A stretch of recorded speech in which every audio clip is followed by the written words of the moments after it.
Start करें। हमने क्या था, परमाणु चैप्टर के जितने भी आर्टिकल्स थे और थ्योरी थी सब कर ली। ठीक है, अब हम करने वाले हैं आज इसके न्यूमेरिकल्स को। और ध्यान रखना इसमें ज्यादा टॉपिक ज्यादा नहीं है, बस 3 टॉपिक करने हैं आपको। रदरफोर्ड का परमाणु मॉडल करना है, और बोहर का परमाणु मॉडल करना है, हाइड्रोजन स्पेक्ट्रम करना है। सीधी सी बात है, इससे 6-7 नंबर का, 7-8 नंबर का आता है, और इजी चैप्टर है, और 3 टॉपिक से आता है, लॉन्ग क्वेश्चन आता है इनसे। अब यहाँ पे क्या है, अब आपको समझना है इसके न्यूमेरिकल्स को। न्यूमेरिकल्स करने से पहले क्या करेंगे, हम इसके पूरे चैप्टर के फॉर्मूले कर लेते हैं। ठीक है, अब एक एक करके मैं नोट करा रहा हूं, आप नोट करना। यहाँ पे सबसे पहला फॉर्मूला नोट करेंगे आप, कोणीय संवेग का। क्या करेंगे हम, कोणीय संवेग का। अब कोणीय कोणीय संवेग, कोणीय संवेग, कोणीय संवेग L बराबर होता है हमारा एम वी आर, बराबर होगा एन एच अपॉन 2 पाई। अब यहाँ पे देखो क्या है, इसका मीन्स ये है कि आप इसको ऐसे भी लिख सकते हैं इस फॉर्म में, एम बी आर, और इसको आप ऐसे भी कर सकते हैं अगर अकॉर्डिंग द क्वेश्चन जो जरूरत पड़ती है तो वहां पे, और इसको ऐसे भी आप कर सकते हैं। ठीक है, अब यहाँ पे मीन्स, इसके मीन्स कर लेते हैं हैंड टू हैंड। एल तो आपको पता है कोणीय संवेग है, एल अपना क्या है, कोणीय संवेग है। एम क्या है, एम है हमारा जो भी गति करेगा, मोस्टली यहाँ पे इलेक्ट्रॉन ही गति करता है, तो जो भी इस तरह से सर्कल में गति करेगा उसका द्रव्यमान। तो क्या लिखेंगे हम, गतिशील आवेश का, आवेश आवेश का क्या है, द्रव्यमान, द्रव्यमान। मोस्टली सी सी बात इलेक्ट्रॉन करता है यहाँ पे। तो यहाँ पे क्या लेंगे, यहाँ पे कॉपी कर रहे हो मैं, गतिशील आवेश का v वेलोसिटी वेग, राइट। और यहाँ पे r जो होगा वो होगा कक्षा की त्रिज्या, कक्षा, कक्षा या इसको कोस भी बोलते हैं ना, कक्षा या कोस की त्रिज्या, त्रिज्या लेनी है। और h आपको पता है पिलंग नियतांक, और n है, n है हमारी कक्षा की संख्या, कक्षा की संख्या। अब फर्स्ट फॉर्मूला हो गया, अब सेकंड करेंगे हम। सेकंड होता है हमारा अवशोषित या उत्सर्जित ऊर्जा। अब शोषित, अवशोषित या उत्सर्जित ऊर्जा,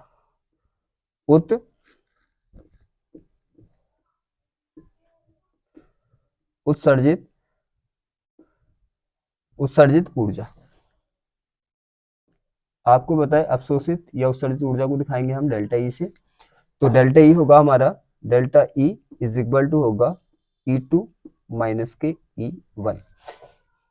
E2 होगा उच्चतम, यहाँ पे ध्यान रखना E1 E2 जो होगा, यहाँ पे E1 E2 वो नहीं है कि प्रथम कक्षा की ऊर्जा या द्वितीय कक्षा की ऊर्जा। यहाँ पे E1 E2 इसलिए यूज किया उसने, E1 होगा जिसमें इलेक्ट्रॉन वापस आएगा, और E2 होगा जिस कक्षा से इलेक्ट्रॉन आएगा। बात समझ में आ गई। E1 उस कक्षा की ऊर्जा होगी जिसमें इलेक्ट्रॉन लौटकर वापस आएगा, और E2 उस कक्षा की ऊर्जा होगी जिससे इलेक्ट्रॉन आएगा। ये हो गया। तो यहाँ पे क्या होगा, यहाँ पे मैं शॉर्ट में बता देता हूँ, आपको याद रहेगा, इसे ध्यान से समझ लेना। E2 होगा उच्चतम कक्षा की ऊर्जा, यहाँ पे होगा उच्चतम कक्षा की ऊर्जा, ठीक है। और E1 होगा निम्नतम कक्षा की ऊर्जा, निम्नतम कक्षा की ऊर्जा, ऊर्जा समझ में आ रही है। उच्चतम मीन्स निम्नतम, समझ लो इसको। देखो जैसे मान लिया कि एक हमारा ये है इलेक्ट्रॉन, और ये चौथी कक्षा से आया है, किससे आया है, यहाँ पे मान लिया तीसरी चौथी कक्षा से आया है ये, मान लो। तो E4 उसका हो गया, और ये फर्स्ट कक्षा में आया E1, तो इसको मानेंगे हम E2 और इसको मानेंगे E1। इस तरह से बोला है उसने, उच्चतम और निम्नतम के बीच E2 E1। यहां तक हो गया। अब आगे देखो कितने फॉर्मूला होगा मेरे। अब थर्ड फॉर्मूला देखो आप, 1/लैम्डा is equal to R Z square 1/2 n1 का स्क्वायर माइनस 1 अपॉन n2 का स्क्वायर। ठीक है, अब यहाँ पे भी वही समझना है आपको। आपको पता है ये तो आर तो रिडबर्ग नियतांक है हमारा, ये है हमारा उत्सर्जित या अवशोषित जो प्रकाश होगा या विकिरण होगा उसकी तरंग दैर्घ्य। क्योंकि क्या करेगा, जब निम्नतम कक्षा से वो उच्चतम कक्षा में जाएगा तो जिस तरंग दैर्घ्य का प्रकाश अवशोषित कर रहा है उसकी तरंग दैर्घ्य की बात चल रही है, और उच्चतम कक्षा से जब निम्नतम कक्षा में आएगा तो जिस तरह का प्रकाश उत्सर्जित कर रहा है वो उसकी क्या होगी, तरंग दैर्घ्य की बात चल रही है। तो यहाँ पे क्या होगा, उत्सर्जित उत्सर्जित उत्सर्जित या अवशोषित, अब शोषित प्रकाश या विकिरण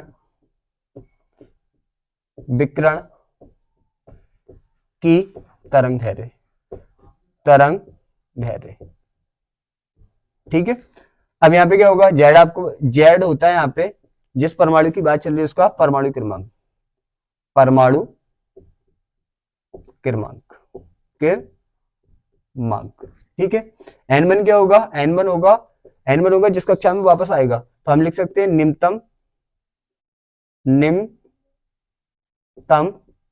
कक्षा की संख्या, और n2 क्या होगा, n2 होगा उच्चतम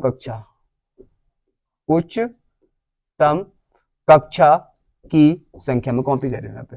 समझ आ गया। अब हमारा एक फॉर्मूला बचा हुआ है, ये तो हो गया, 4 फॉर्मूला है हमारा एनर्जी का, En बराबर माइनस के 13.6 है, और यहाँ पे होगा हमारा Z square upon N square, electron volt में होगा। ठीक है, आप हाइड्रोजन परमाणु के लिए सीधी बात है Z1 यूज कर लेंगे, कोई दिक्कत वाली बात नहीं। तो यहाँ पे आपको पता है En क्या होगा, En होगा हमारी कक्षा की ऊर्जा, कक्षा की ऊर्जा होगी यहाँ पे। ठीक है, कक्षा की ऊर्जा होती है किसी भी कक्षा की, और n आपको पता है कक्षा का नंबर होता है, Z परमाणु क्रमांक होता है, ये मैंने ऑलरेडी लिख दिया। एक इसका यूज करेंगे और एक यूज करेंगे आप रेडियस का, तो r n is equal to 0.59, और यहाँ पे आता है हमारा 59 n अपॉन जेड एंगस्ट्रॉम।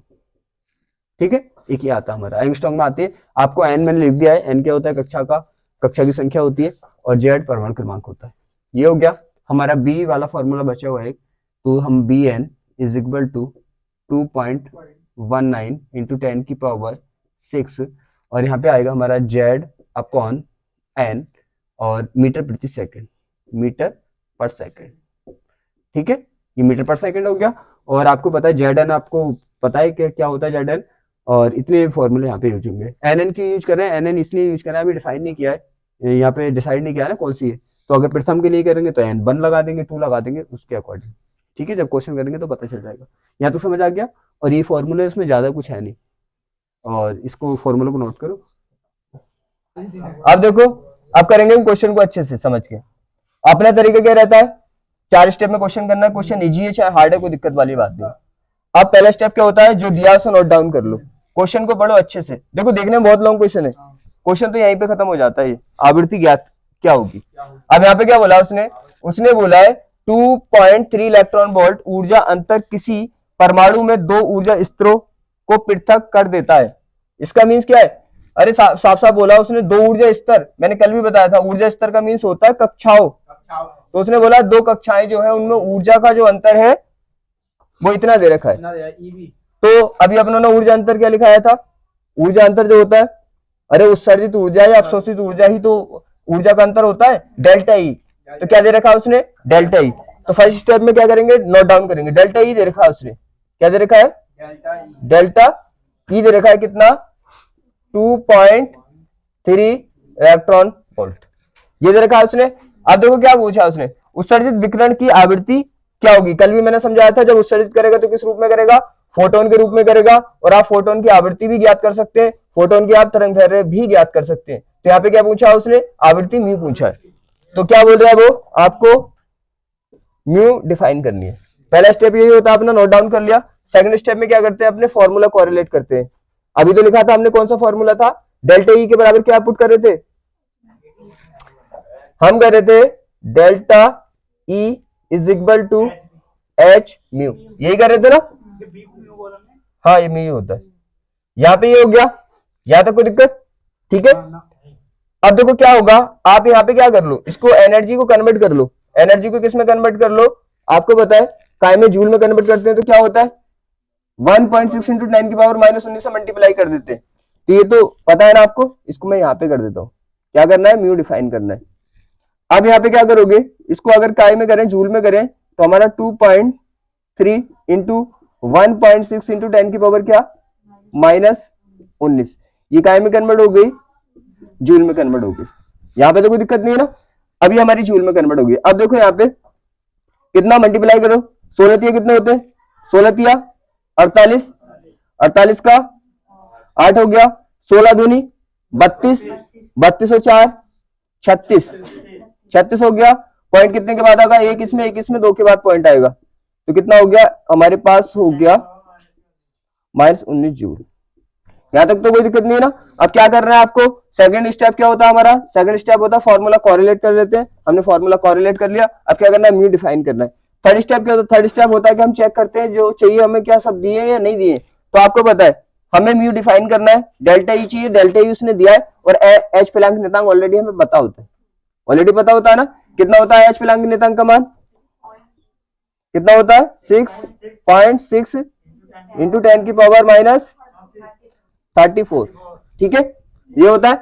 अब देखो यहाँ पे ये हो गया, अब क्या करोगे आप, सब कुछ है हमारे पास, सेकंड स्टेप, तीसरा स्टेप में क्या करते हैं, चेक करते हैं सब कुछ है कि नहीं है, तो हमें पता है सब कुछ है अपने पास, तो फोर्थ स्टेप में क्या कर देते हैं, फोर्थ स्टेप में सॉल्यूशन स्टार्ट कर देते हैं, इसका मींस अब वैल्यू रखेंगे यहाँ पे।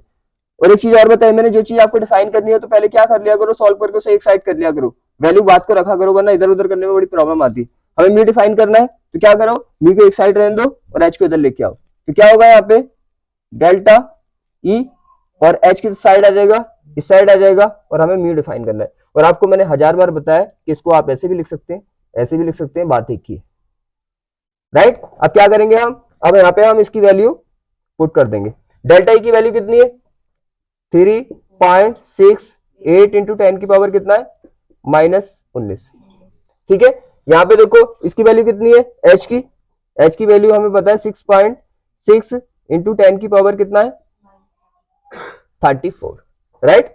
और यहाँ पे ना ये जो इनके मात्रक होते हैं आप लिख लिया करो, ठीक है, मात्रक, क्योंकि मैं मात्रक अच्छे से कन्वर्ट करना और वो सब कुछ बताता हूँ, तो ये आप लिख लिया करो, क्योंकि मेरा तो टाइम वेस्ट होता है, मात्रक लिखता हूँ उतनी देर में, तो यहाँ पे फाइनली मात्रक में लिख ही देता हूँ सबके, यहाँ पे हो गया।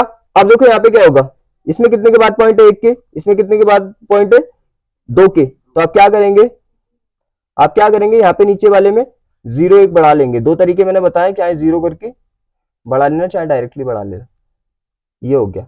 और आप देखो इसको ऊपर लेके जाएंगे, किसका हो जाएगा प्लस का, 19 कितना है 19 हमारे पास माइनस का है, और 34 किसका हो जाएगा प्लस का हो जाएगा, फाइनली कितना बचेगा, फाइनली 15, चलो इतना तो याद है, 15 बचा प्लस का, ठीक है। अब क्या करना है, इसको डिवाइड करना है, डिवाइड कर लोगे, अरे डिवाइड तो कर लोगे, मेरा तो टाइम ही वेस्ट होता है इसमें डिवाइड करने में, तो आप यहाँ पे म्यू की वैल्यू डिफाइन कर सकते हैं। पहले क्या करना, देखो 2 से डिवाइड हो रहे हैं, 2 से डिवाइड हो रहे हैं दोनों, अबे यार क्या 2 से डिवाइड नहीं हो रहा है, देखो यहाँ पे 3 है हमारे पास, 6 है, 8 है, यहाँ पे 6 0 है, यहाँ पे 10 की पावर कितना है 15, तो 2 से डिवाइड नहीं हो रहे, कितने टाइम 1 टाइम, ये कितना हो गया 8 और ये कितना हो गया 4, ठीक है। यहाँ पे डिवाइड कर दो इसको 3, और ये कितने बार 3 और 0, 2 से डिवाइड कर दिया, ठीक है। अभी देखो 2 से डिवाइड हो रही है, आप ऐसे डिवाइड करेंगे इसको, और डिवाइड करने के बाद बस क्या करना है, बाकी तो करना है, देखो इसे नोट करो। अब देखो नेक्स्ट क्वेश्चन देखो, उसने क्या बोला है, यहाँ पे एक चीज समझनी है अच्छे से, प्रथम रेखा द्वितीय रेखा कैसे होती है। अब यहाँ पे क्या बोला उसने बोला है, पहले तो नोट करना जो भी दिया है, उसने बोला वामन श्रेणी की द्वितीय रेखा की तरंग दैर्ध्य इतनी एंगस्ट्रॉम है। अब आपको पता चलेगा कि वामन श्रेणी में द्वितीय रेखा आएगी कहां से, बस इस चीज पे फोकस करना है। वामन श्रेणी कौन सी होती है आपकी, कौन सी उसमें बनती है, देखो इस चीज को समझ लो, बस इस चीज को समझ लेना अच्छे से। प्रथम रेखा वैसे मैंने बताया ये हो गया, और ये है अपना, और ये कितने होते हैं 6 होते हैं, 6 7, बस इतने बना के 1 2 3 4 5 6 एंड 7। देखो समझना, लाइमर श्रेणी तो यहाँ पे बनेगी, ठीक है, जो चीज समझाने की कोशिश कर रहा हूं उस चीज को समझना। तो पहली रेखा यहां से आई, दूसरी रेखा यहां से आई, तीसरी रेखा यहां से आई, चौथी रेखा यहां से आई, पांचवी रेखा यहां से आई, छठी रेखा यहां से आई। अब तुम्हें पता है, कल मैंने अच्छे से बताया था लाइमर श्रेणी के लिए n1 का मान क्या आएगा, n1 का मान, n1 का मान आएगा 1। मैंने बोला था n1, 1 का मीन्स होता है नीचे वाली कक्षा और 2 का मीन्स होता है ऊंची वाली कक्षा। तो इसके लिए 1 का मान क्या आएगा, 1 आएगा।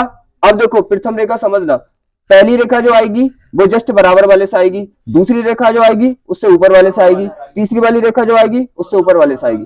ये भी आप इस बात पे भी आप फोकस दे सकते हैं। जनरली अगर आपको किसी चीज की जरूरत हुई तो पहले क्या होगा, उसे आप लेने के लिए पास में जाएंगे, वहां नहीं मिलेगा और दूर जाएंगे, वहां नहीं मिलेगी और दूर जाएंगे। बिल्कुल सेम इस कॉन्सेप्ट में याद रखना, ठीक है। अब उसने क्या बात की है, अगर इसे नहीं समझोगे समझ नहीं आएगा, प्रथम लाइन द्वितीय लाइन कंफ्यूज इसमें होते हैं, इसे समझ लेना, ठीक है। पहली रेखा जो आएगी बिल्कुल बराबर वाली कक्षा से आएगी, दूसरी वाली रेखा उससे आगे वाली से, ठीक है ना।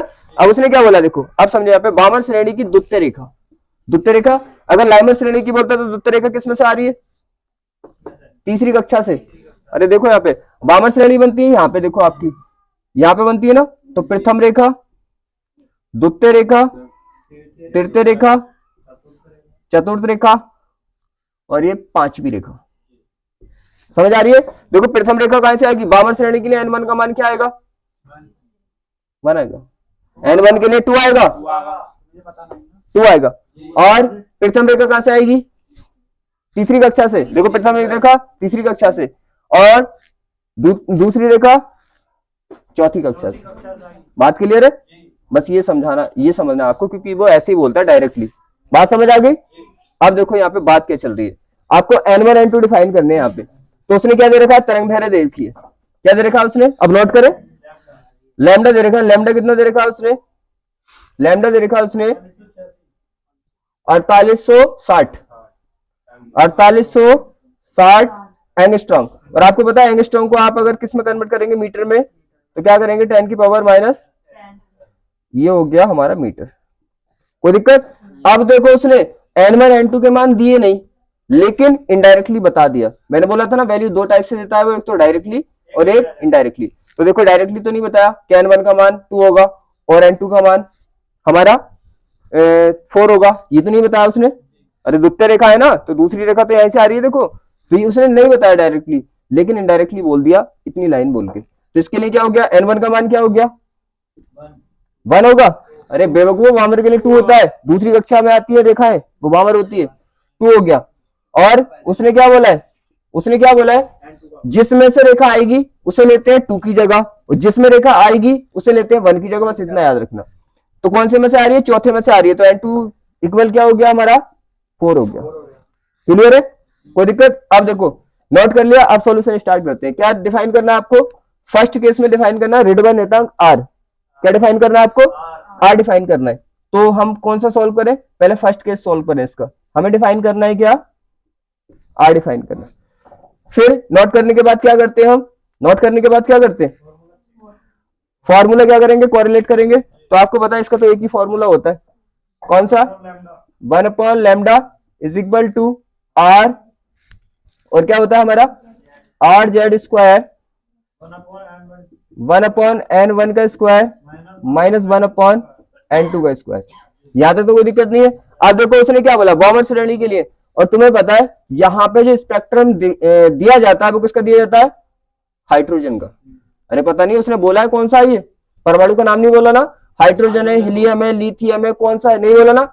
इसलिए नहीं बोला क्योंकि यहाँ पे आपको पता है चैप्टर में किसका स्पेक्ट्रम पढ़ा था आपने, हाइड्रोजन का। और हाइड्रोजन के लिए क्या होता है, जेड बराबर 1 हो जाता है, ठीक है। आपको आर की वैल्यू डिफाइन करनी है।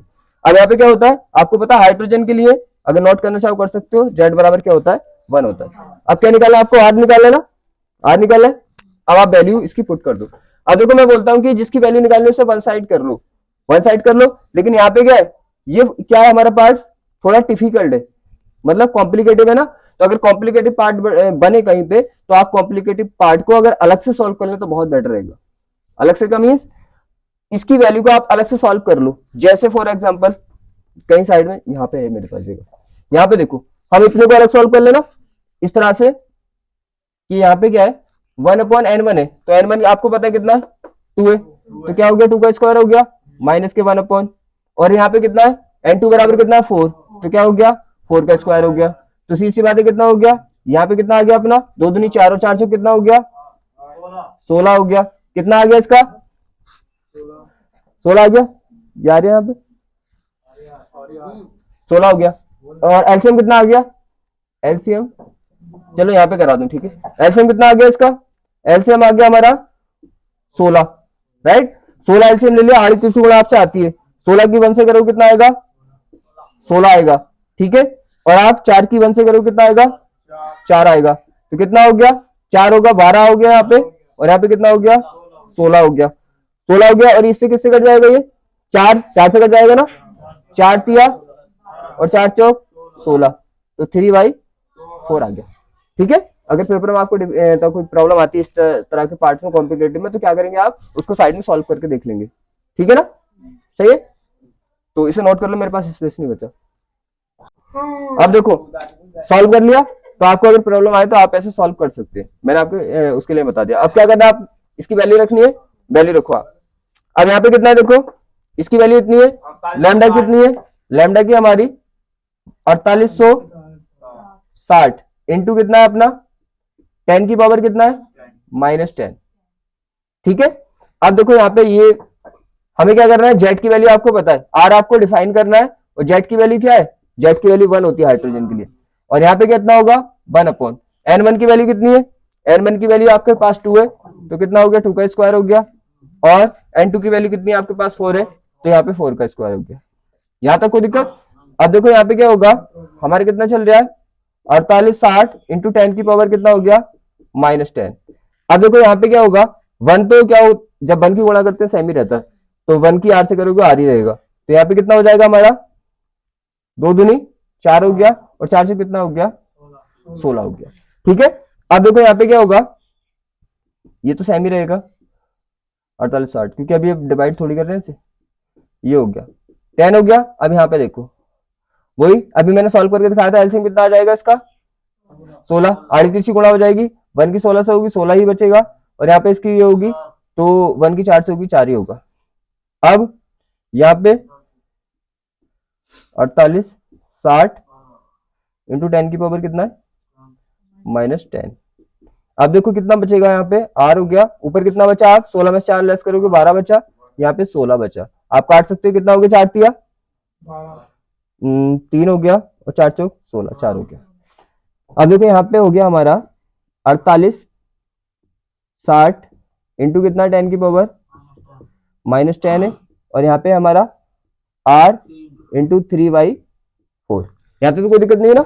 अब क्या करना है, r डिफाइन करना है आपको, तो जो हमारे क्या होगा मल्टीप्लाई डिवाइड में होगा मल्टीप्लाई में चला जाएगा, मल्टीप्लाई में होगा डिवाइड में चला जाएगा, तो यहाँ पे आप क्या करेंगे 4 के चले जाएगा साइड में, अरे ऊपर चला जाएगा ना, और सिंपल भाषा में ये तो याद रख सकते हो, नीचे वाला ऊपर ऊपर वाला नीचे, ठीक है। तो यहाँ पे क्या होगा 4, यहाँ पे आके ऊपर 1 से मल्टीप्लाई करेगा तो क्या होगा 1 से 4 की करोगे 4 हो जाएगा, ठीक है। और यहाँ पे 3 क्या होगा, नीचे आके मल्टीप्लाई करेगा, तो कितना होगा यहाँ पे हमारा है ठीक है। तो यहाँ पे 3 से मल्टीप्लाई हो जाएगी, तो कितना होगा 4860 इंटू कितना होगा 10 की पावर -10, और ये आ गया हमारा r, ठीक है। अब क्या है देखो, आप 4 से डिवाइड, ये तो 4 से कर सकता है ना, 4 की 4 नहीं यार 4 चौक 12 पंजे 60, 2 से कट सकता है, ठीक है। और आप क्या करोगे, इसे काट लोगे ना, अरे देखो 2 से कट गया, 2 हो गया, और यहाँ पे कितना हो गया 2 हो गया, 4 हो गया, 3 हो गया, 0 हो गया, राइट। अब भी कट जाएगा 2 से, हाँ 2 से ये कट जाएगा, तो 1 हो गया, 2 कम 2, 2 दूनी 4, और 2 कम 2, 5 दूनी 10, ठीक है। अब क्या बचा ऊपर, ऊपर बचा आपका 1, सब कट गया, और नीचे कितना बचा 3 इंटू 12 15, और क्या करेंगे, क्या गुणा कर लेंगे, और यही धार ऊपर चली जाएगी, ठीक है, नोट कर लो। अब एक पार्ट हो गया, अब देखो उसका सेकंड पार्ट में क्या बोला उसने, सेकंड पार्ट में बोला, ध्यान समझना उसने कि ये जो तरंग दैर्घ्य दे रखी कितनी, द्वितीय रेखा दूसरी रेखा की तरंग दैर्घ्य दे रखी। अब देखो सेकंड पार्ट में क्या बोला उसने, सेकंड पार्ट में बोला है बॉमर श्रेणी की प्रथम रेखा की तरंग दैर्घ्य ज्ञात कीजिए। और एक चीज ध्यान रखना, रेडबर्ग नेतांक जो होता है, पेपर में आपको कुछ कंफ्यूजिंग भी आए तो रेडबर्ग नेतांक का मान जो होता है वो फिक्स होता है, क्योंकि ये तो नेतांक है, इसका मान फिक्स होता है। इसका मान जो होता है हमारा वो होता है R इज इक्वल टू, पागल तो नहीं है, 97 इंटू 10 की पावर कितना होगा, 7 मीटर इनवर्स। ठीक है, कितना होता है इसका 1.097 इंटू 10 की पावर 7 मीटर इनवर्स, इतना इसका फिक्स होता है, सीधी सी बात है नेतांक के। अब देखो यहाँ पे समझो, अब सेकंड पार्ट को सॉल्व करेंगे हम, सेकंड पार्ट को सॉल्व करेंगे। अब यहाँ पे क्या है, ये आर की वैल्यू जो होती है वो फिक्स होती है। ठीक है, जैसे हमारे नेतांक जो होते हैं, जैसे एच की वैल्यू फिक्स है, एच की वैल्यू फिक्स है ना, तो ऐसी आर की वैल्यू फिक्स होती है, क्योंकि नेतांक तुम्हें पता है नेतांक की वैल्यू फिक्स रहती है, तो इसकी वैल्यू होती है 1.097 इंटू 10 की पावर 7 मीटर इनवर्स। ठीक है, अब देखो यहाँ पे क्या है, इससे ये फायदा होगा पेपर में अगर आंसर इधर उधर भी होता है तो आपको पता है फाइनली यही आना है, ये हो गया। अब देखो समझो यहाँ पे उसने क्या बोला है, उसने क्या बोला है सेकंड में, उसने बोला बामर श्रेणी की प्रथम रेखा की तरंग दैर्घ्य ज्ञात कीजिए। तो तरंग दैर्घ्य जब ज्ञात करते हैं तो आपको क्या पता है, आपके लिए क्या इंपोर्टेंट होता है, बस आर आपको पता होता है क्योंकि ये नेतांक है, N1 और N2 डिसाइड करना है, समझ लो तरंग दैर्घ्य निकल जाएगी। अब देखो बामर श्रेणी के लिए, बामर श्रेणी के N1 का मान क्या होगा, तुम्हें पता है लाइमर वामर ये श्रेणियां जो होती है N1 का मान फिक्स होता है, लाइमर के लिए N1 का मान 1, वामर के लिए N1 का मान 2, लाइमर वामर, और पास्टन के लिए N1 का मान 3, ये फिक्स होता है। ठीक है, अब N2 का मान उस पर डिसाइड करेगा कि आप कौन सी कक्षा से रही है। ठीक है, कौन सी रेखा आ रही है, कौन सी कक्षा से आ रही है। अब उसने क्या बोला, देखो प्रथम रेखा, अब देखो वामर श्रेणी यही है, तो एक चीज तो फिक्स है इनमें, सेकंड पार्ट सॉल्व करना है ना, तो एक चीज तो फिक्स है कि N1 का मान कितना होगा, 2 होगा, ये तो फिक्स है। अब जो सी रेखा आएगी उसके हिसाब से N2 का मान करना है आपको। अब देखो वो कैसे डिसाइड करोगे, कौन सी रेखा आ रही है, प्रथम रेखा, देखो प्रथम रेखा कहां से आ रही है, 3 से आ रही है, तीसरी कक्षा से आ रही है ना, तो N2 का मान क्या हो गया, 3 हो गया। बस N1 N2 डिफाइन करना है ध्यान से, बाकी आप इस क्वेश्चन को सेकंडों में कर देंगे। ठीक है ना, अब ये डिफाइन हो गया, समझ लो क्वेश्चन हो गया। आर की वैल्यू आपको पता ही इतनी होती है, तो क्या करना है आपको, लैम्डा की वैल्यू डिफाइन करनी है। तो उसने क्या पूछा है सेकंड में, लैम्डा डिफाइन करना है, और कौन सी कक्षा कौन सी रेखा का है, हाँ। अब देखो क्या है, 1 lambda is equal to R, hydrogen परमाणु की बात चल रही है, जेड लगाएंगे नहीं क्योंकि जेड का मान 1 होता है। यहां पे क्या होगा, 1/N1 का स्क्वायर माइनस 1/N2 का स्क्वायर। सेकंड टाइम क्या करेंगे आप, इसकी वैल्यू को पुट कर देंगे, आर की वैल्यू आपको पता है इसकी फिक्स होती है कितनी, 1.097 इंटू 10 की पावर 7, आपको पता सॉल्व करते तो यूनिट लगाने की जरूरत नहीं होती। N1 का मान कितना है, आपको पता है N1 का मान 2 है, तो क्या हो जाएगा 2 का स्क्वायर हो जाएगा, और आपको पता है N2 का मान कितना है 3, तो यहाँ पे 3 का स्क्वायर हो जाएगा। यहाँ तो कोई डाउट नहीं ना। अब देखो यहाँ पे क्या होगा, 1.097 इंटू 10 की पावर 7। अब इस पार्ट को सॉल्व करेंगे आप, तो कितना हो जाएगा, 2 का स्क्वायर 2 दूनी 4 हो जाएगा, और 3 3 कितना हो जाएगा, 9 हो जाएगा। ठीक है, आपको पता है जब हमारे नीचे वाले डिजिट एक दूसरे से डिवाइड नहीं होते, एलसीएम लेने का तरीका मैंने बता दिया, तो क्या करते हैं आप, इसकी मल्टीप्लाई करके क्या करते हैं, आप इसका एलसीएम निकाल सकते हैं। अरे ये तो बच्चों वाला काम है, एलसीएम तो निकालना आती है तुमसे। ठीक है, यहाँ पे आपको पता है जब डिवाइड नहीं होते तो ऐसा नंबर ले लो, ऐसा नंबर ले लेते हैं अपने पास से, या तो इनकी दोनों की मल्टीप्लाई कर लो, कोई दिक्कत नहीं है, या फिर क्या करो, ऐसा नंबर ले लो जो इन दोनों से डिवाइड होता हो।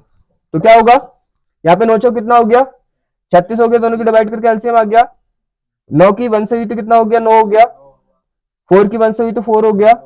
ठीक है, अब यहाँ पे देखो ये हो गया हमारा 1.097 इंटू 10 की पावर कितना हो गया, 7 हो गया।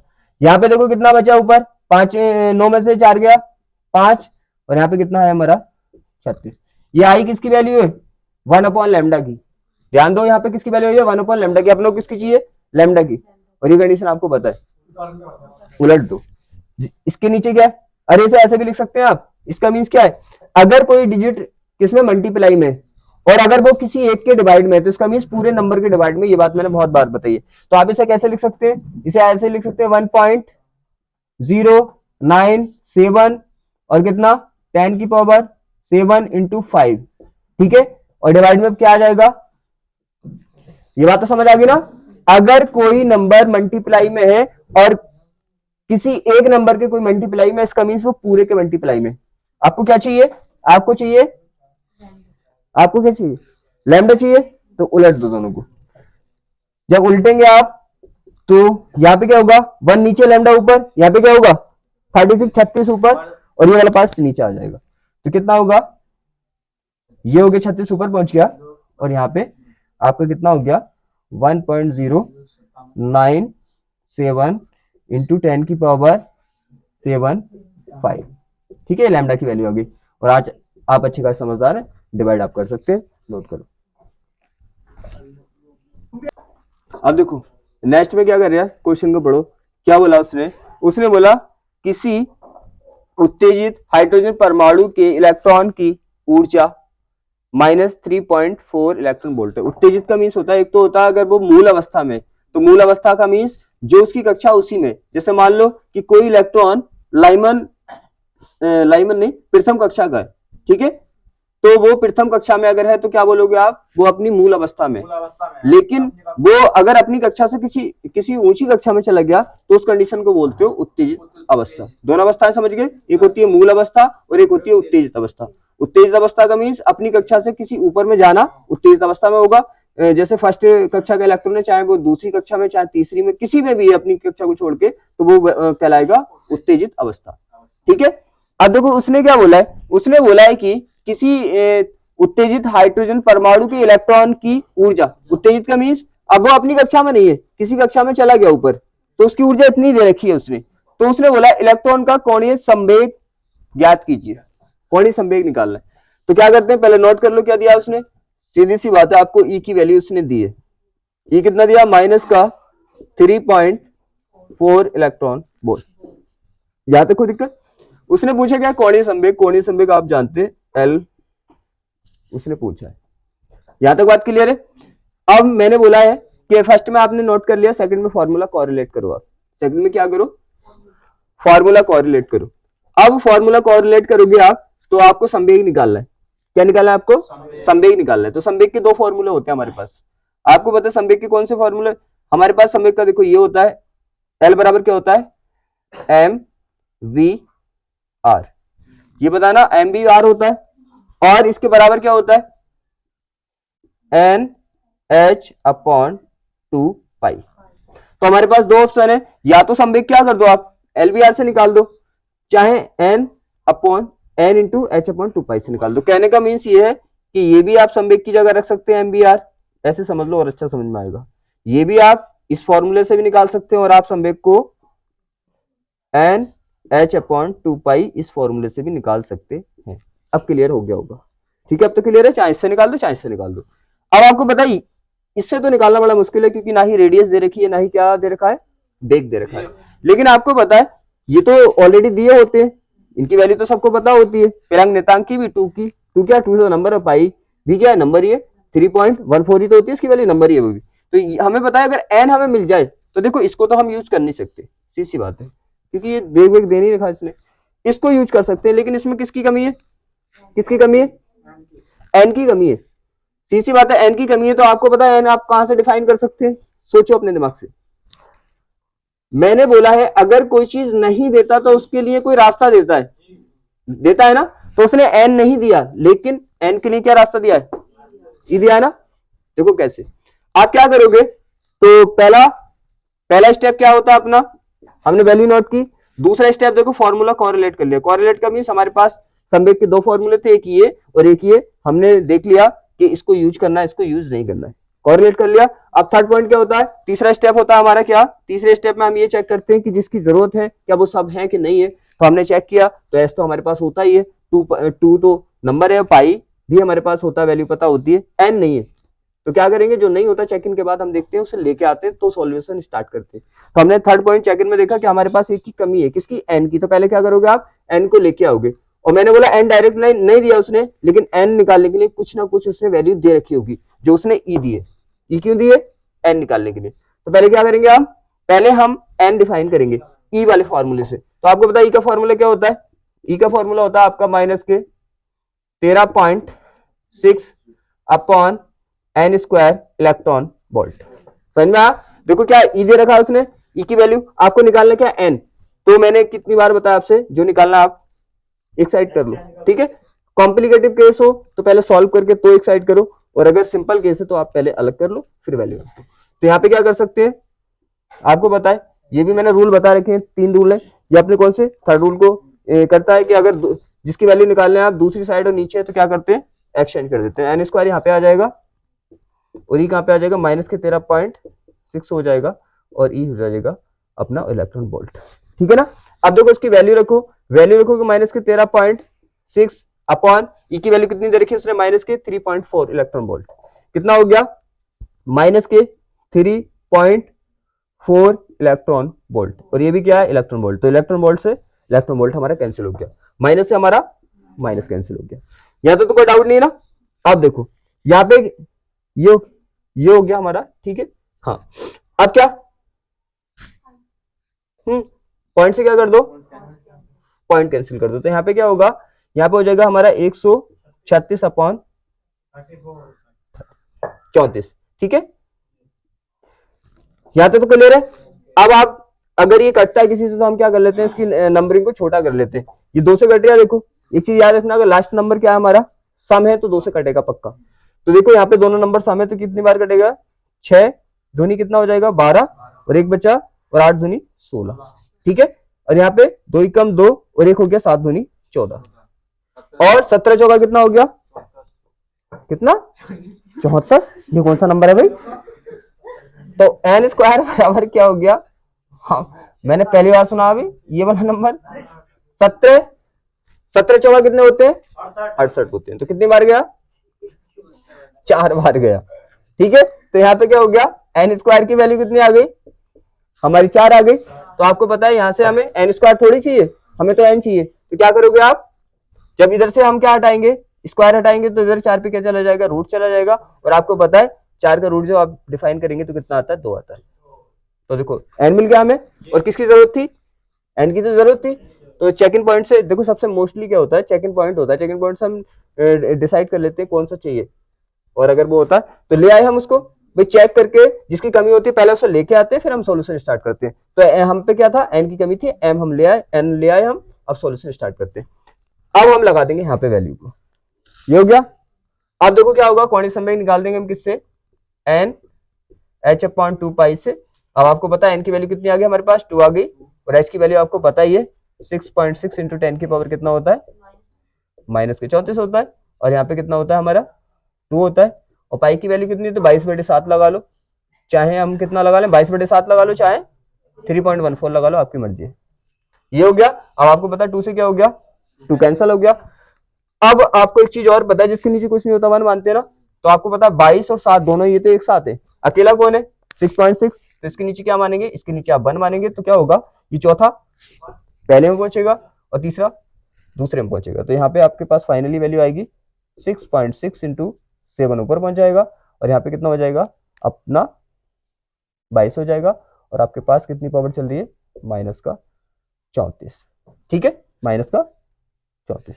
आप क्या करें, आपके पास 2 ऑप्शन है, या तो आप क्या करें पॉइंट हटाएं, तो यहाँ पे घात को क्या कर दें, 1 बढ़ा दें, या फिर आप नीचे 0 बढ़ा लें। आपके पास 2 ऑप्शन है, तो मैं घात को करके कर देता हूँ, ठीक है। 6 हो गया, और यहाँ पे 6 मत करो, हम मल्टीप्लाई कर सकते हैं। 7 कितना हो गया, 7 42, 4 हो गया, 7 42, और 4 कितना हो गया, 40 हो गया, ठीक है। 40 हो गया, नीचे हमारा 22 हो गया, और यहाँ पे क्या किया हमने, हमने इसकी एक पावर क्या कर दी, बढ़ा दी, 35 कर दी। और आप अच्छे का समझदार हैं, अब आप सॉल्व कर सकते हैं, ठीक है। नोट करो इसे। अब देखो क्वेश्चन ध्यान से समझो इसे। मैंने बोला क्वेश्चन आप कितना भी हार्ड हो, कितना भी हार्ड हो, बस क्या होना चाहिए, फॉर्मूला याद होना चाहिए, और उसके सिंबल के मीन्स जरूर याद होने चाहिए। क्योंकि यहाँ पे देखो वो क्या बोलता है, सिंबल के मीन्स, क्योंकि यहाँ पे हिंदी में बोलता है, हिंदी का मीन्स सिंबल के मीन्स में बोलता है। आपको सिंबल में डिफाइन करना है, शॉर्ट टाइम लॉन्ग टाइम वाली बात बताई ना मैंने, तरीका पता होना चाहिए, फिर क्वेश्चन कोई सा भी है, तरीका एक ही होता है, पहले क्या करो, वैल्यू छांटो, फिर उसके बाद फॉर्मूला कोरिलेट करो, फिर उसके बाद चेक करो, फिर उसके बाद सॉल्व कर दो, बात खत्म। अब देखो यहाँ पे वही काम करते हैं अपने। उसने बोला हाइड्रोजन स्पेक्ट्रम में बॉमर की द्वितीय रेखा, देखो वही बात बोली उसने, बॉमर की द्वितीय रेखा, बस रेखा इस चैप्टर में अगर कोई चीज हार्ड है तो वो है प्रथम रेखा द्वितीय रेखा डिसाइड करना। तो आपको पता है बॉमर श्रेणी के लिए क्या होता है, N1 तो फिक्स होता है, N1 फिक्स होता है, 2 होता है, क्योंकि बॉमर श्रेणी क्या होती है, द्वितीय कक्षा में बनती है। अब कौन सी रेखा है, द्वितीय रेखा, ठीक है। पहले वो पास वाले घर, मैंने बताया ना कोई चीज की कमी होगी तो पहले बराबर वाले घर जाओगे, उससे ना मिलेगी तो फिर उसके और बराबर, ठीक है। हाँ तो ऐसे करते हुए सीमा क्रॉस भी कर सकते हो। यहां तक समझ आ गया। तो द्वितीय रेखा देखो, ये तीसरी कक्षा है, कौन सी कक्षा है, दूसरी कक्षा है, तो इसके बराबर में कौन सी कक्षा होगी, तीसरी। तो प्रथम तो तीसरी से आगा, फिर उसके बराबर में कौन सा, अरे घर से मान लो, इसके बराबर में घर कौन सा है? अरे इसका दूसरा घर है तो इसके बराबर में तीसरा घर होगा, फिर उसके बराबर में चौथा घर होगा। तो कौन से घर की बात चल रही है, देखो द्वितीय, इसके घर से जो दूसरा घर है वो कौन सा घर होगा, कौन सा, चौथा होगा ना। हाँ तो N2 कितना आ गया, 4 आ गया, बात खत्म, सवाल सॉल्व हो गया। समझ लो ये डिसाइड करना, सवाल सॉल्व हो गया। उसे श्रेणी को अच्छे देख लेना, प्रथम द्वितीय आता कहां से। क्या आर के पदों में, आर के पदों का मीन्स आर की वैल्यू भी नहीं लगानी, बहुत जल्दी सवाल होने वाला है। देखो क्या निकालना है, तरंग दैर्घ्य निकालनी है, लैम्डा निकालनी, क्या निकालिए, लैम्डा निकालिए, फॉर्मूला लगा दो, 1 अपॉन, देखो तो 1 upon lambda is equal to क्या होता है, मैंने बोला हाइड्रोजन के लिए जेड का यूज ही नहीं करना आपको, N1 का स्क्वायर माइनस के N2 का स्क्वायर, ठीक है। अब क्या करो, क्या करो, यहाँ पे वैल्यू लगा दो आप, कितना होगा, उसने बोला आर की वैल्यू लगानी नहीं है, आर के पदों में रहने देना है। N1 की वैल्यू कितनी है आपको पता है, बॉमर श्रेणी के लिए 2 है, उसने कौन सी रेखा की बात की है, दूसरी, तो इसका मान कितना हो गया, 4 हो गया, 4 का स्क्वायर हो गया। अब यहाँ पे देखो 1 upon lambda is equal to R, यहाँ पे स्क्वायर करोगे 2 दूनी 4, और यहाँ पे कितना है अपना 2 दूनी 4 हो गया, और 4 चौक कितना हो गया, 16 हो गया। आपको अभी क्या बिल्कुल सेम ऐसा, तो कितना होगा, एलसीएम कितना आ जाएगा इसका, 16। ध्यान रखना जब एक दूसरे से कटते तो एलसीएम बड़ा वाला आ जाता है नंबर, और नहीं समझ आया, बड़ा वाला नंबर आया था एलसीएम। तो यहाँ पे क्या होगा, अब 16 हो गया, अभी क्या होगा, यहाँ पे कितनी बार, इससे 4 से कितनी बार डिवाइड हो गई 16, 4 चौक 16, 4 बार ना, तो ऊपर क्या होगा, जो डिवाइड होकर आता है ऊपर मल्टीप्लाई कर देते हैं, 1 से मल्टीप्लाई करोगे कितना होगा, अच्छा भाई साहब, अरे 16 को 4 से डिवाइड करोगे कितना आएगा, 4, जितना डिवाइड करके फाइनल आता है उसके ऊपर 1 से, ऊपर वाली नंबर से मल्टीप्लाई करते हैं, यहाँ पे ऊपर नंबर क्या है 1, तो 4 की 1 से करोगे कितना आएगा, 4 आएगा, कोई दिक्कत। यहाँ पे 16 को 16 से डिवाइड करोगे कितनी बार होगा, 1, 1 की 1 से करोगे 1 आएगा, ये हो गया। अब देखो यहाँ पे 1 अपॉन लैम्डा, आपको पता है यहाँ पे बचा आपका कितना, 4 में से बन गया 3 बचा, और यहाँ पे कितना है 16 है, तो आपके पास क्या वैल्यू आ गई, आपके पास वैल्यू आ गई 1 अपॉन लैम्डा, और कितना कितना, अरे 3 आर ही तो हो गया, 3 आर अपॉन कितना है 4, देखो 3 आर अपॉन 4 तो है, 3 आर अपॉन 4 नहीं है, 3 आर अपॉन 4 नहीं, 16 हो गया, ठीक है। अब ये किसकी वैल्यू आई है, 1 अपॉन लैम्डा की, आपको किसकी चाहिए, लैम्डा की, तो क्या कर दो, उलट दो, तो उलट दोगे तो लैम्डा ऊपर पहुंच गया, 1 नीचे आ गया, और ये यहाँ पे क्या हो गया, 16 ऊपर पहुंच गया, और 3 आर क्या हो गया, नीचे आ गया, 1 को लिखो या मत लिखो, 16 बटे 3 आर आपका आंसर, नोट करो। देखो इस क्वेश्चन को अच्छे से समझना, क्योंकि ऐसे क्वेश्चन वो मोस्टली इससे चैप्टर से पूछ लेता है कि वही चीज दी है वही चीज पूछ रहा है, क्या किया उसने, वही चीज दी है, देखो क्या है यहाँ पे, समझो कि दो त्रिज्याओं में कोरिलेशन, कहने का मीन्स है दो त्रिज्याओं में कोरिलेशन, या दो कक्षाओं की त्रिज्याओं में कोरिलेशन, और 2 कक्षाओं की ऊर्जा में कोरिलेशन, वो बहुत मोस्टली पूछता है, ठीक है। ये तुम्हारे, हाँ 3 तरह के क्वेश्चन पूछता है रिलेशन वाले, एक तो कक्षा वाला कि कक्षा की जो त्रिज्या होती है कोरिलेशन पूछता है, और एक ऊर्जा की जो होती कोरिलेशन होता है उससे पूछता है, और उसका वेलोसिटी का भी पूछ लेता है, राइट। तो कोरिलेशन को सीखना है, कोरिलेशन को बस आना चाहिए, कोरिलेशन निकलता कैसे, फिर तो चाहे ऊर्जा वाला है चाहे किसी का भी आप निकाल सकते हैं, तो तरीके से अच्छे से समझना कैसे करते हैं। अब देखो उसने क्या बोला, उसने बोला हाइड्रोजन परमाणु की प्रथम, बॉहर का मीन्स क्या होता है, मैंने बताया था वहां पे भी, बॉहर भी बोल देता है, बॉहर भी बोल देता है, जैसे वहां पे टॉमसन भी बोल देता है, थॉमसन भी बोल देता है, एक ही बात है। तो उसने बोला बॉहर, क्या, प्रथम बॉहर कक्षा की त्रिज्या क्या है, उसने दे रखा है प्रथम बोहर कक्षा। अब ये कौन सी है, बोहर की कक्षा। अरे बोहर बोल रहा है वो, क्यों बोल रहा है बोहर, बताना। अरे स्पेक्ट्रम बोहर ने दिया है ना, कभी ये कंफ्यूज हो जाओ कि ये बोहर कक्षा कौन सी है भाई। तो सीधी सी बात है, आपको तो पता है प्रथम कक्षा की बात कर रहे हैं यहाँ पे, समझो। बोहर कक्षा या कोई भी कक्षा है, अगर क्या है उसने बोहर ने रिसर्च की थी इसलिए बोहर कक्षा दे दिया है, बस आपको तो ये पता है। हाँ बोहर ये बहुत बातें की थी, तो बात समझ आ रही है। क्या है, प्रथम कक्षा की त्रिज्या दे रखी है, प्रथम कक्षा का त्रिज्या का मीन्स R1 दे रखा है। अरे प्रथम कक्षा की त्रिज्या R1 मान लो, R2 जैसे वहां पे मानते हैं N1 N2 N3, तो यहाँ पे क्या होगा, प्रथम कक्षा की त्रिज्या क्या मान लिया आपने, R1, 0.5 एंगस्ट्रॉम, ठीक है ना। अब उसने क्या बोला, देखो तृतीय बोहर कक्षा की त्रिज्या, इसका मीन्स तृतीय कक्षा निकालना है, तृतीय कक्षा की त्रिज्या निकालनी है।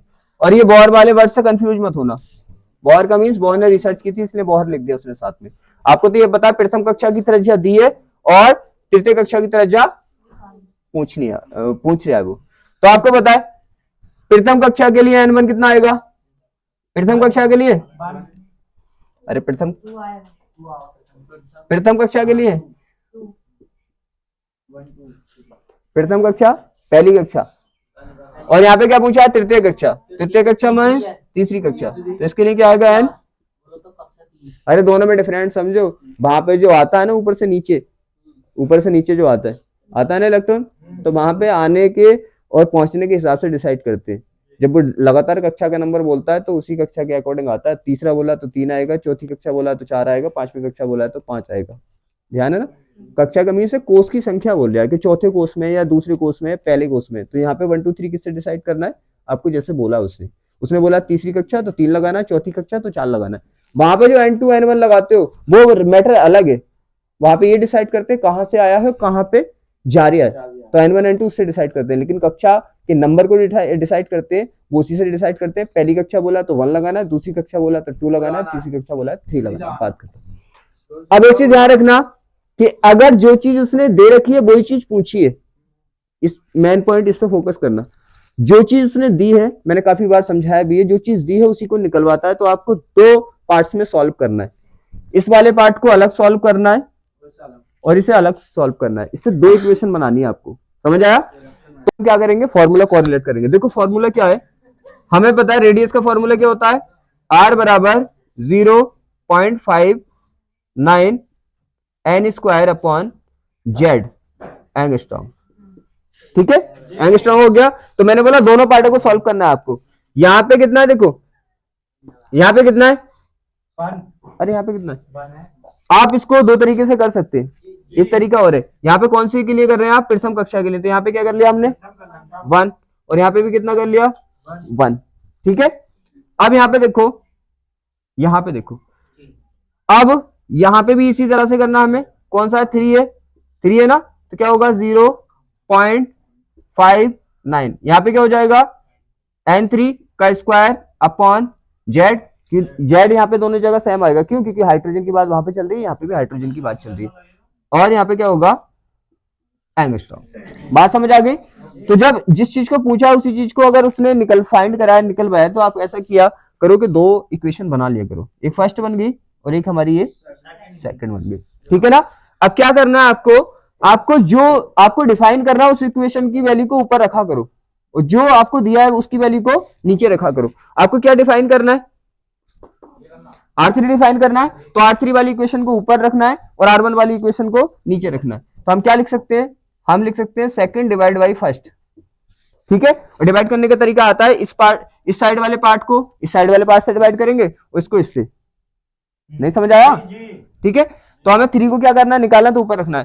तो ये इस साइड का पार्ट इसका ये है और इस साइड का पार्ट इसका ये है, तो यहाँ पे ये पार्ट इस पार्ट से डिवाइड होगा, इसका मीन्स R3 डिवाइड होगा R1 से, बीच में इक्वल लगा हुआ है, इक्वल ऐसे लग जाएगा सेम, ठीक है। अब देखो ये पार्ट क्या होगा, इस पार्ट से डिवाइड होगा, तो यहाँ पे क्या है 0.59 क्या है हमारा N स्क्वायर, N3 का स्क्वायर एंगस्ट्रॉम अपॉन यहाँ पे हमारा Z, और यहाँ पे 0 पॉइंट, अब क्या करेंगे R1 वाले से डिवाइड करना है, तो ये भी सेम ही है, देखो इसका कितना है 0.59, N कितना हमारे पास 1 का स्क्वायर अपॉन कितना जेड एंगस्ट्रॉम। कोई दिक्कत? आप जो सेम पार्ट्स होता है आप काट देंगे। बुक्स में देखो डायरेक्ट दे रखा होता है ऐसे करके R is equal to N square होता है, तो ऐसे करोगे तो बिल्कुल नहीं बोलोगे, उससे हो सकता है क्या कंफ्यूज हो जाओगे। तो क्या करेंगे आप, इससे देखो ये गया, इससे अपना जेड से जेड गया, ठीक है, ठीक है ना। अब देखो यहां पे हो गया, ठीक है। अब देखो यहां पे क्या है हमारा, यहां पे क्या बचा R3, R3 और यहां पे बचा R1। यहां पे क्या बचा n 3 का स्क्वायर और यहां पे n 1 का स्क्वायर। कोई दिक्कत? ठीक है, अरे यहाँ पे तो ठीक है ना, कोई दिक्कत थोड़ी है। अब देखो यहाँ पे क्या होगा, अब आप क्या करो, और मैंने बोला यहाँ पे जो ये वैल्यू होती है ना, वैल्यू होती है, और एंगस्ट्रॉम से एंगस्ट्रॉम कैंसिल हो गया, सीधी बात है। आप देखो अब वैल्यू रख दो आप, तो क्या होगा हमारा R3 ऐसे और R1 ऐसे हो गया। अब आपको क्या करना है, देखो ऐसे करोगे और अच्छा रहेगा। R3 निकालना है ना, तो R3 को एक साइड रहने दो, R1 को भी क्या कर दो उस साइड भेज दो। तो हम क्या करें, R1 को भी इस साइड भेज देंगे, तो यहाँ पे R3 बचेगा, R1 हो गया यहाँ पे, और इसके मल्टीप्लाई में क्या चल रहा है n3 का स्क्वायर n1 का स्क्वायर, तो क्या होगा n3 का स्क्वायर अपॉन n1 का स्क्वायर। ठीक है, अब आप सबकी वैल्यू रख सकते हैं, स्क्वायर होगा इसका भी। अब आप क्या करें, सबकी वैल्यू रख सकते हैं। R1 की वैल्यू कितनी दे रखी है, देखो 0.5 एंगस्ट्रॉम, तो यहाँ पे कितना 0.5 हो गया। और आपको पता है n3 की वैल्यू कितनी है, n3 की वैल्यू 3 है और n1 की वैल्यू 1 है, आप रख दो। तो यहाँ पे क्या हो जाएगा, n3 का स्क्वायर हो जाएगा और यहाँ पे 1 का स्क्वायर हो जाएगा।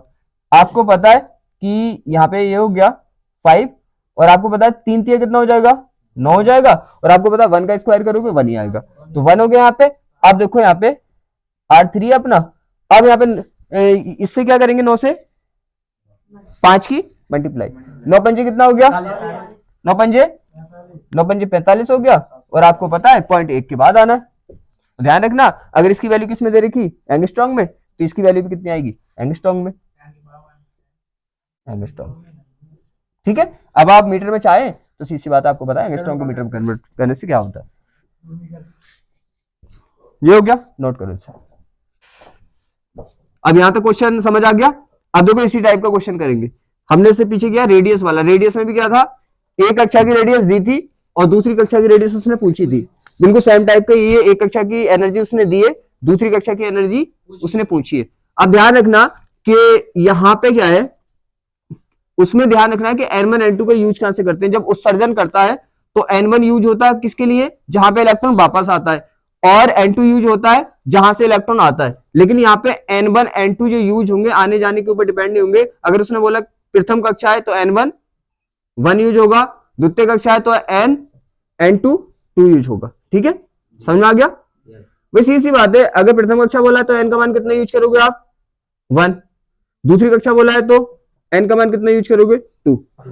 अब देखो यहाँ पे क्या करेंगे, पहले नोट करेंगे क्वेश्चन को, जो वैल्यू दी है उसने क्या बोला है कि हाइड्रोजन परमाणु की प्रथम कक्षा का मींस यहाँ पे n की वैल्यू कितनी लगानी है आपको 1 लगानी है। प्रथम कक्षा में इलेक्ट्रॉन की ऊर्जा माइनस के 13.6 इलेक्ट्रॉन वोल्ट, और कौन सा है हाइड्रोजन परमाणु की बात कर रहा है। और मैंने बोला हाइड्रोजन परमाणु के लिए ऊर्जा का फॉर्मूला कौन सा होता है, पहले तो आप नोट कर लो कौन सी कक्षा की दी है उसने, प्रथम कक्षा। प्रथम कक्षा का मींस आपके पास E1 दिया है, E1 का मींस प्रथम कक्षा की एनर्जी दी है उसने माइनस के 13.6 इलेक्ट्रॉन वोल्ट। ठीक है, अब उसने पूछा गया इसकी तीसरी कक्षा की ऊर्जा पूछिए, तीसरी कक्षा की ऊर्जा का मींस E3 पूछिए, E3 पूछिए। समझ आ गया। देखो इसे डायग्राम से भी समझ सकते हो आप, अगर कोई दिक्कत आ रही है तो। यहां पे देखो इस तरह से हमारी क्या होती है कक्षाएं होती है, ये हो गई। देखो ये कक्षा मीन्स कोष, ये इसका क्या प्रथम कोष है, और ये प्रथम कोष, ये दूसरा कोष, ये तीसरा कोष। तो यहाँ पे समझेंगे आप, प्रथम कोष के लिए आप क्या लगाना पड़ेगा 1, द्वितीय कोष के लिए n का मान, और तृतीय कोष के लिए n का मान, चौथे कोष के लिए 4, बस सिंपल है। अब देखो यहाँ पे क्या बोला उसने 3 का निकालना, मीन्स इस वाले कोष की एनर्जी उसने दे रखी है, और किसकी निकालनी है आपको, इस कोष की एनर्जी निकालनी। अब यहाँ पे देखो आपको पता है कि जब जो चीज दी है वही चीज क्या करनी है डिफाइन करनी है। तो क्या करते हैं यहाँ पे हम दो इक्वेशन बनाते हैं, क्या करते हैं हम यहाँ पे दो इक्वेशन बनाते हैं। यहाँ पे देखो ऊर्जा का फॉर्मूला क्या होता है हमारा, E इज इक्वल टू होता है माइनस के 13.6 Z square upon N square electron volt.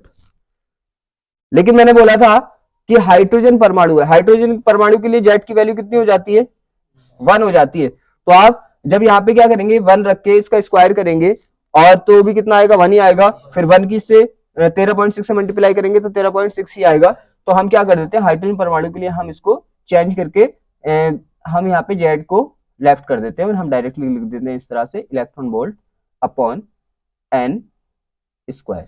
यहाँ तक कोई डाउट नहीं है ना। तो इसके लिए ये क्या था, ये मैंने बताया था कि फॉर्मूला निकालना कैसे, ठीक है, ये आपको पता हो तो आप यहाँ से डायरेक्टली स्टार्ट कर सकते हैं।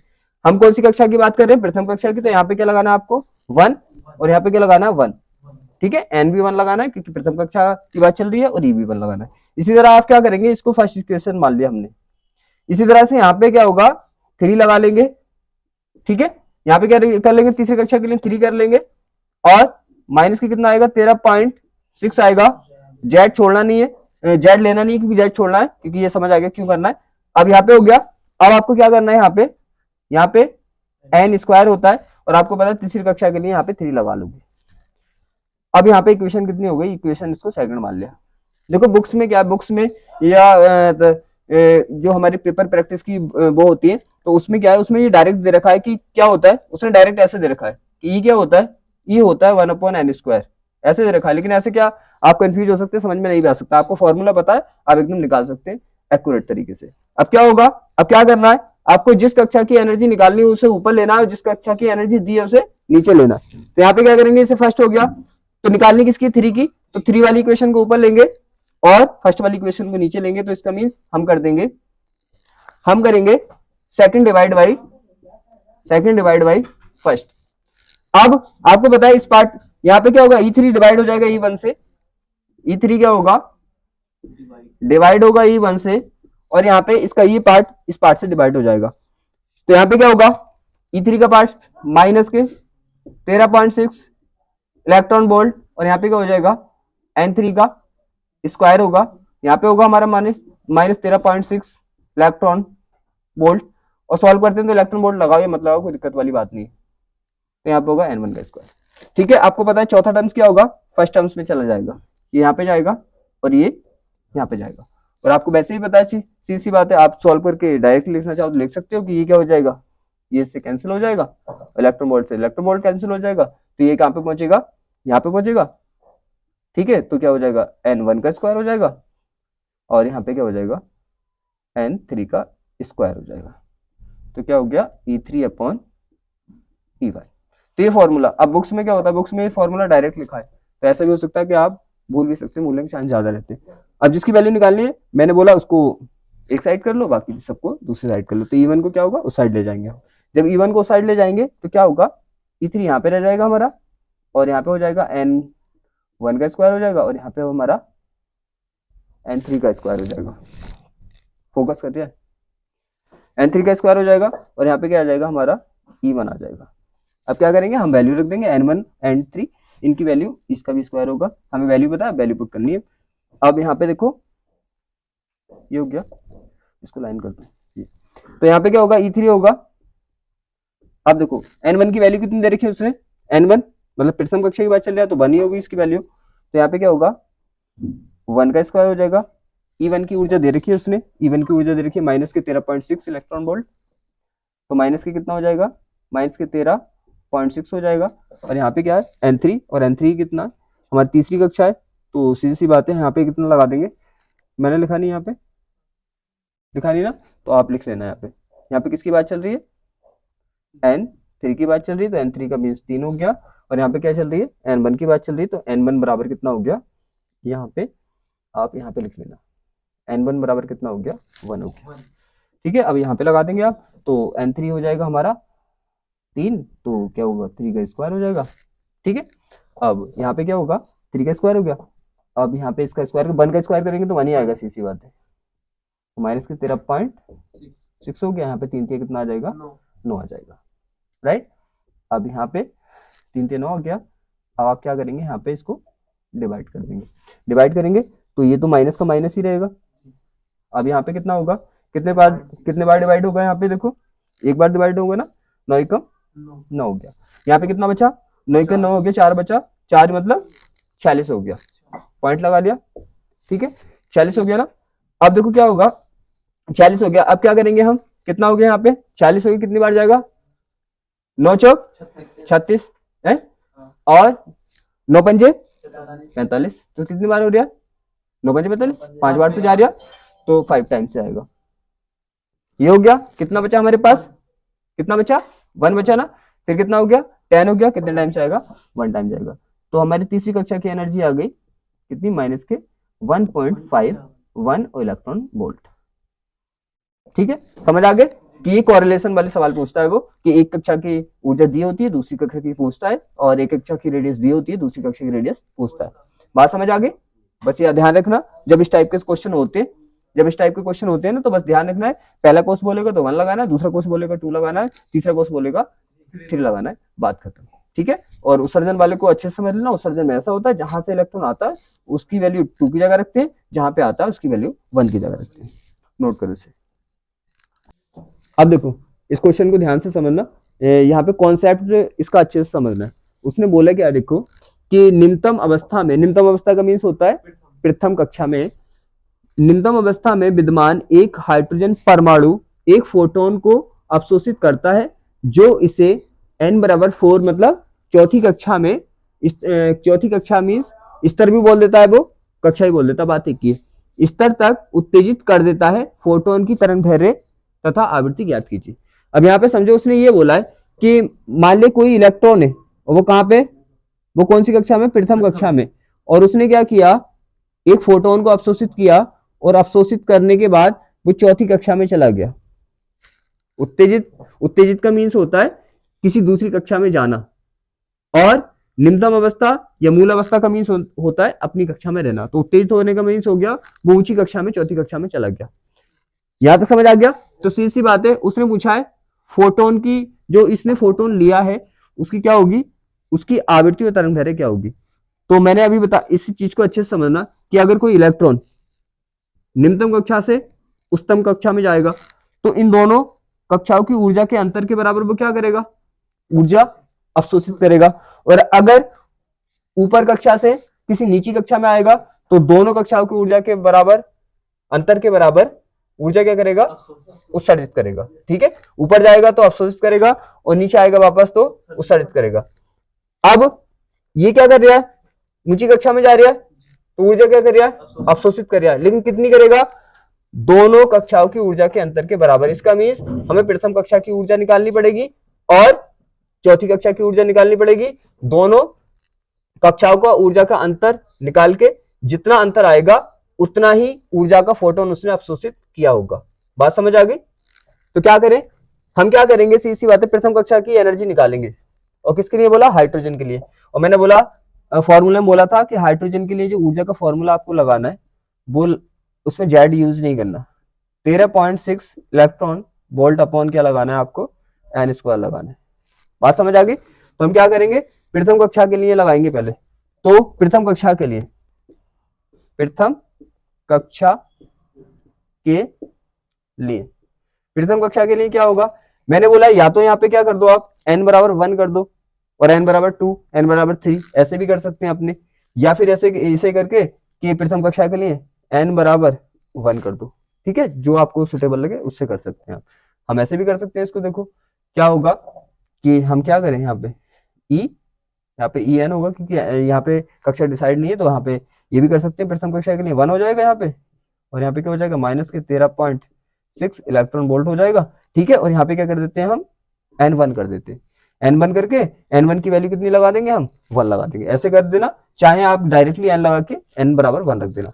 तो यहाँ पे क्या करेंगे हम, इसकी वैल्यू कितनी करेंगे, 1 करेंगे। दोनों में से कोई सा भी तरीका आप यूज कर सकते हैं। तो यहाँ पे क्या हो जाएगा, माइनस के 13.6 इलेक्ट्रॉन वोल्ट, और यहाँ पे n1 की वैल्यू कितनी आ गई, n स्क्वायर होता है ना, तो यहाँ पे क्या होगा, 1 का स्क्वायर करोगे सेम ही रहेगा। तो यहाँ पे आ जाएगा हमारा E1 की वैल्यू माइनस के 13.6 इलेक्ट्रॉन वोल्ट। इसी तरह क्या करेंगे हम, चौथी कक्षा की एनर्जी निकाल लेंगे। चौथी कक्षा की एनर्जी निकाल लेंगे तो क्या कर लेंगे, दोनों तरीके में से कोई सा भी यूज कर लेना। तो यहाँ पे क्या करेंगे हम, चौथी कक्षा के लिए,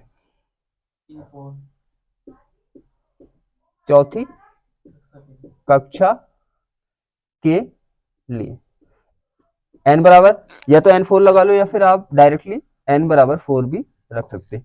तो यहाँ पे क्या करोगे, यहाँ पे आप E4 ले लोगे और यहाँ पे क्या होगा माइनस के 13.6 हो जाएगा और यहाँ पे क्या करोगे n की जगह आप 4 रख के स्क्वायर कर दोगे। तो यहाँ पे स्क्वायर करोगे तो कितना आएगा माइनस के 13.6 और जब 4 का स्क्वायर करोगे तो कितना आएगा 4 चौक 16 आएगा। ठीक है, जब 16 आएगा तो सीधी सी बात है आप क्या कर सकते हो, इसे डिवाइड करोगे, फिर डिवाइड करोगे यहाँ पे देखो क्या होगा, डायरेक्टली तो डिवाइड होगा नहीं, क्यों, क्योंकि 13 तो कम है, सीधी सी बात है।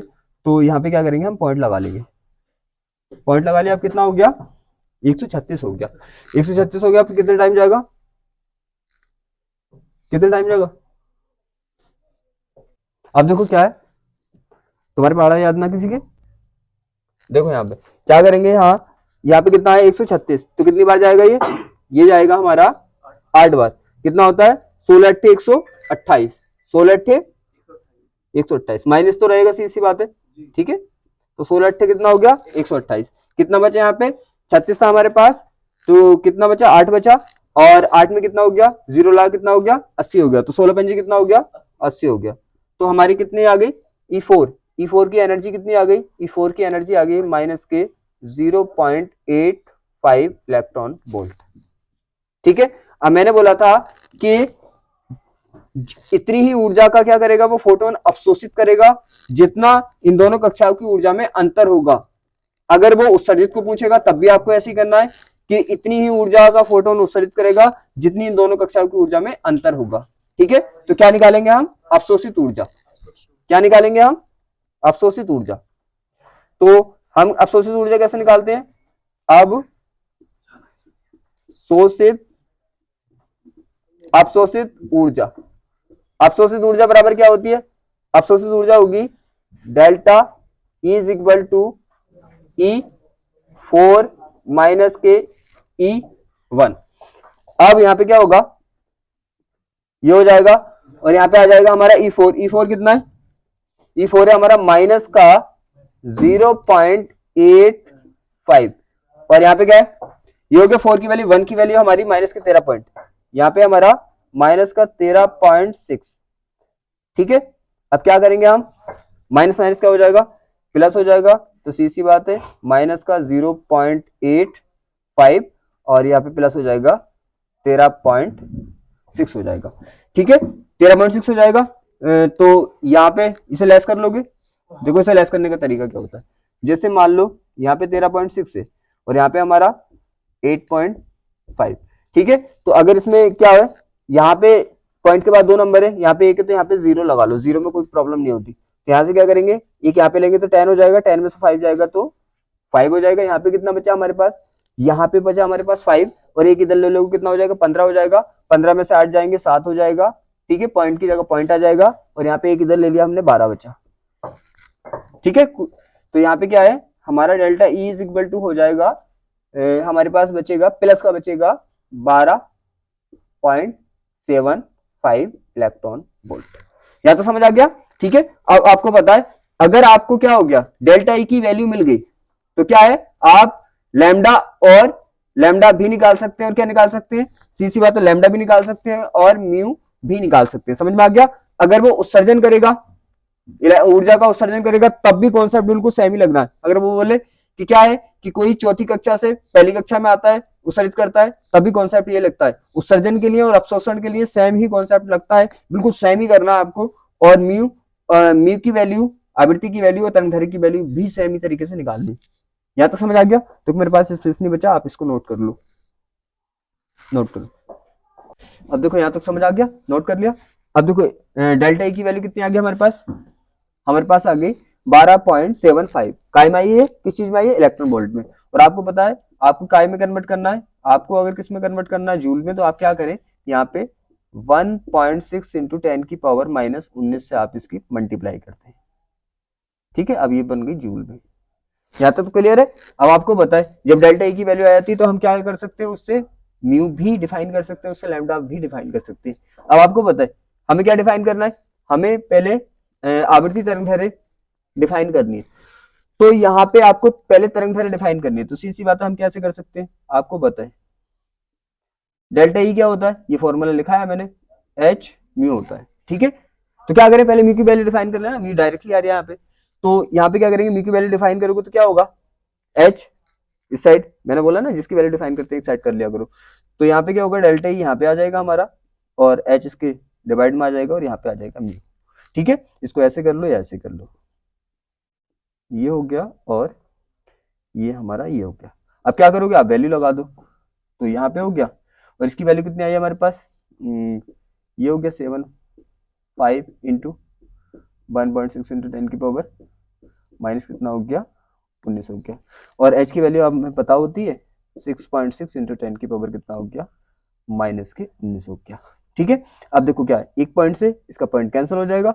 अब यहाँ पे क्या है, देखो ये यहाँ पे क्या है, दो के बाद पॉइंट है, दो के बाद दो है ना पॉइंट के बाद, तो यहाँ पे आप हटा सकते हैं, आपके पास दो ऑप्शन है, या तो आप एक घात क्या कर दो, घात इसकी बढ़ा दो, या फिर घात यहाँ पे नीचे जीरो बढ़ा दो, तो घात बढ़ा दो चाहे जीरो लगा दो, दोनों तरीके आपको बताए मैंने। तो यहाँ पे क्या करेंगे, हम क्या करेंगे, हम इसका घात का यूज कर लेंगे। यहाँ पे 7.5 हो गया, यहाँ पे कितना हो गया 60 हो गया, और यहाँ पे 6 हो गया। अब देखो यहाँ पे क्या होगा, यहाँ पे जब दो आप क्या है, दो नंबर्स को पॉइंट से बाहर लाते हैं तो माइनस में घात है, तो कितनी होगी, दो घात बढ़ जाएगी, तो कितनी हो जाएगी 21, 21 हो जाएगी, 21 हो जाएगी ना। अब जब 21 हो जाएगी, सीधी सी बात है, तो आप क्या करेंगे, यहाँ पे इसे ऊपर लेके जाएंगे तो ये पॉजिटिव हो जाएगा, तो पॉजिटिव हो जाएगा, तो पॉजिटिव कितनी हो गई हमारे पास 19 हो गई, और निगेटिव हमारे पास 21 हो गई, तो यहाँ पे फाइनली हमारे पास कितना बचा, माइनस की 2 घात बची, राइट। ये हो गया। अब तो आप कर ही लेंगे, सीधी सी बात, से डिवाइड कर देना। तो यहाँ पे क्या होगा, वी की वैल्यू डिफाइन कर देंगे आप, राइट। वी की वैल्यू डिफाइन हो जाएगी, और फिर उसके बाद आपको क्या निकालना, तरंग दैर्घ्य। तो तरंग दैर्घ्य आपको बताइए क्या होता है हमारे पास, म्यू इज इक्वल टू होता है सी अपॉन लैम्डा। अगर आपको लैम्डा डिफाइन करना है तो इसको क्या कर दो, एक्सचेंज कर दो, तो लैम्डा इज इक्वल टू आ जाएगा सी अपॉन म्यू, आप डिफाइन कर सकते हैं, ठीक है। इस क्वेश्चन को अच्छे से करना। अगर अपशोषण वाला पूछता है, वो अपशोषण वाला पूछता है तो भी आपको ऐसे करना, उत्सर्जन वाला पूछता है तब भी ऐसे ही करना है, ठीक है। अब इसको नोट करो। अब ये हमारे चैप्टर क्या हो गया, चैप्टर हमारा कंप्लीट हो गया परमाणु का। और याद रखना ये इजी चैप्टर है, और 7-8 नंबर का आता है। और याद रखना इसमें मोस्टली क्या है, 3 टॉपिक जो मैंने पहले भी बोला था, कौन सा, बोहर का मॉडल, और रदरफोर्ड मॉडल, और रेखिक स्पेक्ट्रम, इसे अच्छे से कर लेना, सीधी सी बात है, लॉन्ग क्वेश्चन आता है इसमें से, ठीक है। आज की क्लास जो है हम यहीं पे क्या करते हैं, समाप्त करते हैं, एंड करते हैं।